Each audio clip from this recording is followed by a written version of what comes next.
جانتے ہو معجزے کیسے ہوتے ہیں؟ معجزے کبھی بھی اچانک سے نہیں ہوتے۔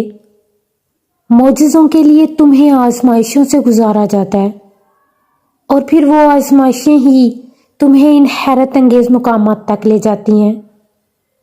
تم اللہ پہ اندھا یقین رکھتے ہو اور جلد بازی نہیں کرتے، تب اللہ تمہارے لیے چھوٹے چھوٹے ذریعے بناتا ہے۔